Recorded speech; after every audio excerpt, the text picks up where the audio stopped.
तुम भगवान, तब तुम्हारा भगवान कहना शरीर या अहंकार से नहीं। क्या? अगर तो तुम इस बात से कह रहे हो कि तुम भगवान हो, तो तब तुम्हारा भगवान कहना शरीर या अहंकार से नहीं, बल्कि उस शुद्ध आत्मा की स्थिति से है जो सब में समान है।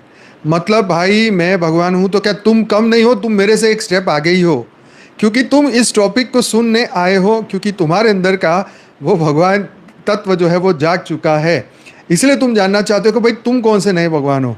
ओशो भगवान हो गए, दादा भगवान हो गए, ये भगवान हो गए, वो भगवान हो गए, ये कौन से पटेल भगवान आ गए।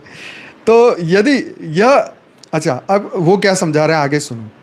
यदि यह कहने में तुमने क्रोध, चुनौती या अधिकार की भावना है, तो यह अहंकार की भाषा हो सकती है। भगवान बनना ताकत से नहीं, प्रेम, करुणा, ज्ञान और त्याग से होता है। देखो कितनी बड़ी ड्यूटी है। हाँ, सिर्फ बकवास करना नहीं है, कितनी बड़ी बात यहाँ कही है। शिव, विष्णु, राम, कृष्ण सभी ने भगवान होकर भी सेवा को चुना है। हाँ, मैं को मिटाया है।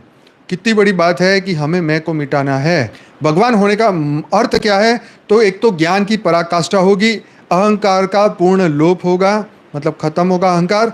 सब प्राणियों में समान दृष्टि होगी, अव्यक्त को व्यक्त रूप में प्रकट करना।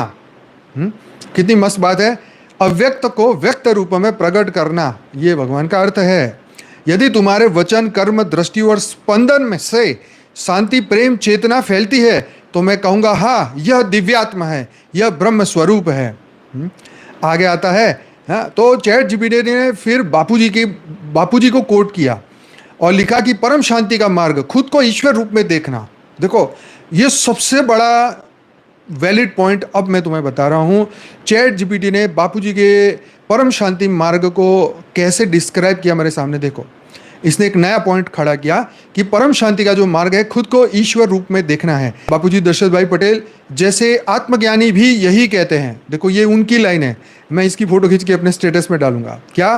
कि तुम आत्मा नहीं, तुम परम आत्मा हो। देखो कितनी जबरदस्त बात उसने कोट की है। तुम साधारण जीव नहीं, तुम ब्रह्मांडीय चेतना हो। पर याद करो, ये अधिकार तब आता है जब तुम खुद को पूरी तरह मिटा देते हो। क्या? ये अधिकार तब आएगा जब तुम मतलब देहभान से परे हो जाते हो, देहभान से ऊपर हो जाते हो, तब ये बात। तो देखो बापूजी की बातों को उसने कोट किया, कितनी बड़ी बात है।